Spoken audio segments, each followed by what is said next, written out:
কি বন্ধুরা, আপনারা ভাবছেন তো এটা আবার কি? হুম এটা একটা নতুন ধরনের স্ন্যাক্স। আর এটা যেমন টেস্টি ঠিক ততটাই মুচমুচে। তো চলুন দেখে নিই কীভাবে বানাবেন এত টেস্টি একটা স্ন্যাক্স। প্রথমেই বেশ কয়েকটা আলু নিয়ে তার খোসাটা ছাড়িয়ে খুব ভালো করে সেদ্ধ করে নেবেন। তারপর এরকম একটা মেশিনের সাহায্যে অথবা হাতের সাহায্যে খুব ভালো করে আলুটাকে মেখে নিতে হবে। মাখা হয়ে গেলেই তার মধ্যে পরিমাণ মতো নুন দিয়ে আর একবার ভালো করে মেখে নেবেন। ব্যাস, এরপর এটাকে সাইডে রেখে দিন। এরপর আর একটা বড় বাটি নিয়ে তার মধ্যে 2 বাটি মতো বেসন নিয়ে নিন। তারপর অল্প অল্প করে জল দিয়ে একটু পাতলা করে একটা সুন্দর ডো বানিয়ে নিন।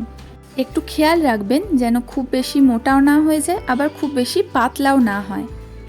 এরপর এর মধ্যে একে একে দিয়ে দেবেন সামান্য পরিমাণ নুন, অল্প পরিমাণ জিরে গুঁড়ো, সামান্য হলুদ গুঁড়ো, অল্প পরিমাণ কাশ্মীরি লঙ্কার গুঁড়ো, সামান্য পরিমাণ হিং, এটা পুরোটাই অপশনাল।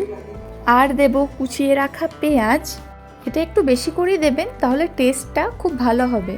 সাথে দেব আদা রসুন বাটা এবং কয়েকটা কুচানো কাঁচা লঙ্কা। ঝালটা কিন্তু আপনারা বুঝে শুনে দেবেন, কেননা খুব বেশি ঝাল হয়ে গেলে তখন আবার এটা খেতে ভালো লাগবে না।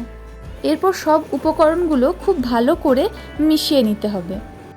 এরপর একটা কড়াই চাপিয়ে তার মধ্যে দিয়ে দিন সামান্য পরিমাণ সাদা তেল। তেল গরম হয়ে গেলে তার মধ্যে দিয়ে দেবেন অল্প পরিমাণ হিং। আপনারা যদি হিং না খান তাহলে এটা দেওয়ার দরকার নেই। তারপর যে বেসনের ব্যাটারটা আপনারা তৈরি করেছিলেন সেটা তেলের মধ্যে দিয়ে দেবেন এবং খুব ভালো করে নাড়াচাড়া করতে থাকবেন। এরপর যখন দেখবেন যে বেসনটা বেশ মাখা মাখা হয়ে গেছে, তখন তার মধ্যে যে আলুটা নুন দিয়ে সেনে রেখেছিলেন সেই আলুটা এর মধ্যে দিয়ে দেবেন এবং এরপর ফ্লেমটা একদম লোতে রেখে খুব ভালো করে বেসনের সাথে আলুটাকে মেশাতে হবে।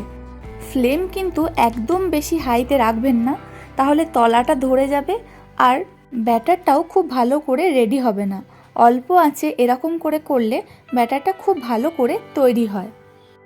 যাই হোক, যখন বুঝবেন যে ব্যাটারটা একদম রেডি হয়ে গেছে, তখন একটা বড় থালার মধ্যে খুব ভালো করে তেল বুলিয়ে নিয়ে তারপর এর মধ্যে ব্যাটারটা ঢেলে নেবেন।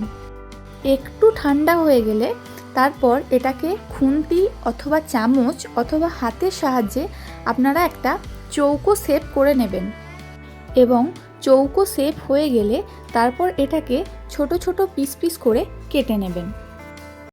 আচ্ছা বন্ধুরা, এতক্ষণ কি আপনারা একটা জিনিস খেয়াল করেছেন? সুজাতার রান্নাঘর আজকে একটু অন্যরকম। আসলে অন্যরকম বলতে ওই একটাই জিনিস, ভিডিওটির ভয়েস। আসলে কাকিমার শরীরটা হঠাৎ করেই খুব অসুস্থ হয়ে যাওয়ায় রেসিপিটা বানানো থাকলেও রেসিপির ভয়েস ওভারটা আর দেওয়া হয়নি। কিন্তু ক্রমশ চ্যানেলের রিচ ডাউনের জন্য অগত্যা ভয়েস ওভারটা আমাকেই দিতে হলো। যাই হোক, আপনারা সবাই একটু মন থেকে প্রার্থনা করবেন কাকিমার জন্য, যেন কাকিমা খুব তাড়াতাড়ি সুস্থ হয়ে যায় এবং আপনাদেরকে আরও নতুন নতুন রেসিপি উপহার দিতে পারেন। এবং ভিডিওর মধ্যে আমার কথা বলার যদি কোনো ভুল ত্রুটি হয়ে থাকে তাহলে সেটি একটু মার্জনা করে দেবেন। অনেক কথাই বলে ফেললাম আপনাদের। যাই হোক, এদিকে এগুলো আমার চৌকো চৌকো পিস পিস করে কেটে নিয়েছি, দেখতেই পাচ্ছেন। এরকম পিস পিস করে কেটে নেওয়ার পর চেষ্টা করবেন যদি 3 থেকে 4 ঘন্টা একটু ফ্রিজে রাখা যায়, তাহলে পিসগুলো খুব ভালো করে সেট হয়ে যায় এবং ভাজার সময়ও ভেঙে যাওয়ার সম্ভাবনাটা খুব কম থাকে। সঙ্গে সঙ্গে করে নিয়েও ভাজতে পারেন, তবে সেক্ষেত্রে ভেঙে যাওয়ার ভয়টা একটু বেশি থাকে, তো তাই ফ্রিজে একটু রেখে দিয়ে তারপর ভাজাই ভালো। ব্যাস, এরপর আর কিছুই নয়, কড়াইতে একটু বেশি করে সাদা তেল দিয়ে তার মধ্যে এই চৌকো চৌকো পিসগুলো দিয়ে খুব ভালো করে ভেজে নিতে হবে।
ঠিক এই রকম লাল লাল করে ভাজা হয়ে গেলে তারপর এগুলোকে তেল ঝরিয়ে তুলে নিতে হবে।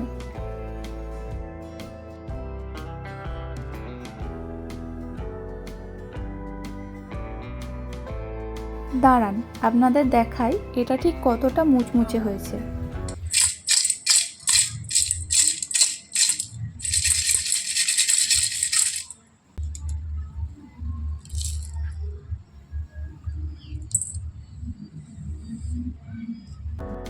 আওয়াজটা শুনে বুঝতে পেরেছেন তো এটা ঠিক কতটা মুচমুচে হয়েছে?